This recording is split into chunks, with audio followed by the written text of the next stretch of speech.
Hi guys, today we're going to start talking about dilations and measurements. So we're continuing on with notes 6-8. So we're going to start by reading our example. It says Diego's vegetable garden currently measures 10 feet by 10 feet. Diego wants to change the size of his garden and will either use a scale factor of 2 or 1/2. We're going to complete the table below to observe how each scale factor would change the perimeter and the area of his garden. Now let's do a quick recap. We're talking about perimeter. We have to remember that the perimeter is side plus side plus side plus side to get the perimeter, okay? And we're talking about area. Area is going to be side times side, okay? Equals area. So those are kind of that's our formula. Those are our formulas to get those two measurements. All right. So we started with a garden of 10 foot by 10 foot. If we know that we need to add all four sides together to get the perimeter, that is 10 plus 10 plus 10 plus 10, and we add those together, that means that our perimeter is then 40 feet. This is his original garden, okay? And then when we find the area, remember we multiply the two sides, so we do 10 times 10, or it could also be 10 squared, okay? And that is going to be 100 feet squared, okay? All right, if we start with a scale factor of 2, then we need to go ahead and we need to multiply each side by 2. Remember, we just like we did and then leading up to this is that we're going to multiply the side by 2. So each side was 10 feet. Now we're going to multiply it by 2, and now each side is going to equal 20. Okay, 20 feet, 20 feet. Now, if we're going to add all four of those new sides together, we now have 80 feet of perimeter. And when we multiply 20 times 20, or 20 squared, it equates to 400 feet squared. Okay, now if we're looking at the scale factor of 1/2, we are going to multiply just like we have been, right? 10 times 1/2, and that is going to equal 5. So now we have 5 feet on this side, 5 feet on this side. And to get the perimeter, we add them all together. 5 plus 5 plus 5 plus 5 is equal to 20 feet. And when we square 5, 5 squared, or 5 times 5 equals 25 feet squared. All right. We're going to use what we have discovered, use our findings in the table to complete each of the statements A through D, okay? If Diego uses a scale factor of 2, the new perimeter will be 2 times the perimeter of his current garden, okay? So we look at the perimeter of the scale factor of 2, and the original, it is 2 times. 40 times 2 is 80, all right? So let's see, I'm going to write that down here too. 40 times 2 equals 80, and that's just our example. Now, if the scale factor of 2, the new area, okay, of the garden will be 4 times. We can multiply, the original was 100. We multiply that times 4, and it gets now to that 400, okay, of his current garden. So 4 times the area of his current garden. So now C, if Diego uses a scale factor of 1/2, the new perimeter, okay, we're back to that perimeter here, of the smaller garden, okay, is 20 compared to the 40, which is 1/2. So if Diego uses a scale factor of 1/2, the new perimeter will be 1/2 times the perimeter of his current garden. And we can prove that by going 40, which is the current, times 1/2 equals 20, which is the new. If Diego uses a scale factor of 1/2, the new area, okay, we're back to looking at the area, will be 1/4 times the area of his current garden. So we look at the area of his original, which was 100. We can take our rule and say it's going to multiply it times 1/4, and that is going to end up giving us 25 feet. Okay, so that's our example. These are our rules that we're looking at here. So as seen in the example above, dilating a figure will affect the perimeter and the area of the original figure differently. Okay, let's say that again.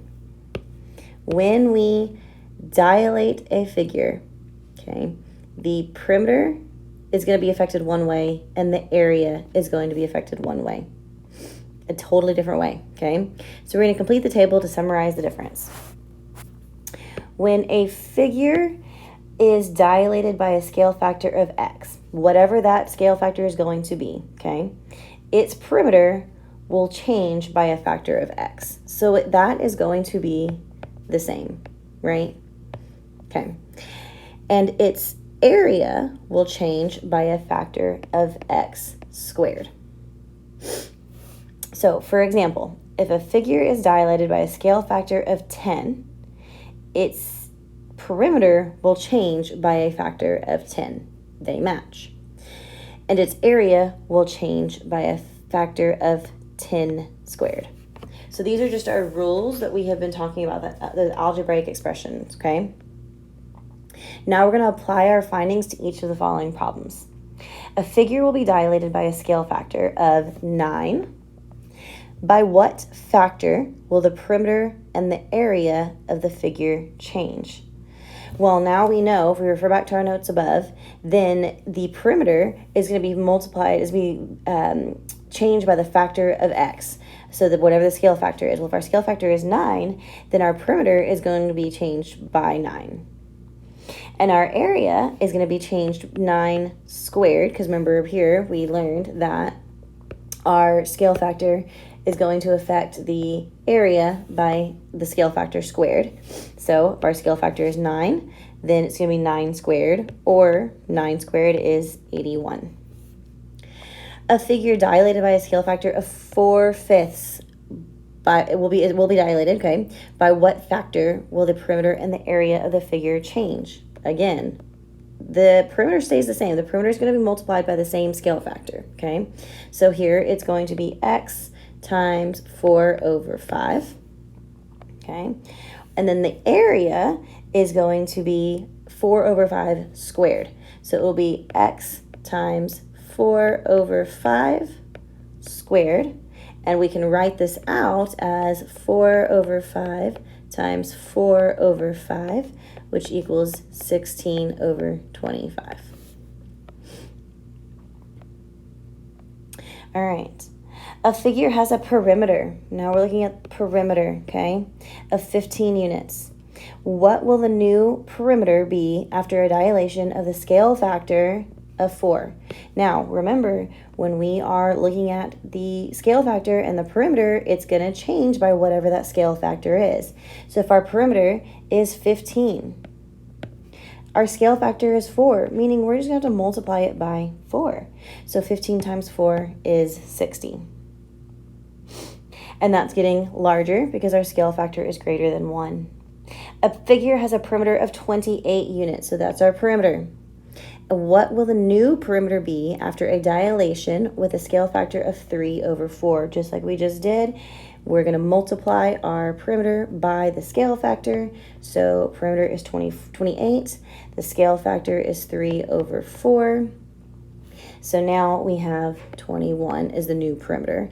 And because that number is smaller, our figure is getting, this is less than 1, our figure is getting smaller. All right, just a few more to go. A figure has an area of 25 units. So here we're looking at area, okay, of 25 units squared. What will the new area be after a dilation with a scale factor of 5? So again, we are now looking at area. And so if we refer back to our rule, the area is going to be changed by the scale factor squared. Okay, so scale factor is 5. So we know that our area is 25. And we're going to multiply that by 5 squared. Or if we break it down, it's going to be 25 times 25. And if we plug that into a calculator, or if we know our multiplication facts, that ends up being 625. That is a new area of our figure, okay? All right. And that's getting bigger because our scale factor is greater than 1. A figure has an area, number 6, a figure has an area of 100 units squared. What will the new area be after a dilation of a scale factor of 2/5? So, okay, our area is 100. We know we're going to multiply that by 2/5, and that is going to be squared. So we can write that out as 100 times 2/5 times 2/5. We can plug that into our calculator, and we end up with the answer of 16. That is the new area of the figure. And because our scale factor is less than 1, our figure is getting smaller. Okay, triangle XYZ is dilated by a scale factor of 2/3 to create triangle X prime, Y prime, and Z prime. Mark each statement as true or false and correct any false statement. So triangle XYZ prime is similar to triangle XYZ. They are similar because they are keeping the same sizes, the same shape, and the same number of sides, so that is going to be true. The perimeter is of X prime, Y prime, and Z prime is 2/3 the perimeter of XYZ. As we learned above, that the perimeter is going to be X times the scale factor, or the side times the scale factor, okay? And so now it is going to be just multiplied 2/3, and so that is true.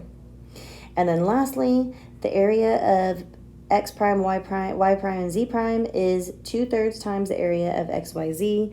This is talking about the area, meaning that it needs to be squared for it to work, okay? So this is going to be false because we need to multiply that to get the new area. So it could be that, or it should be 2/3 times 2/3, which is 4/9 is what we would multiply the original area by.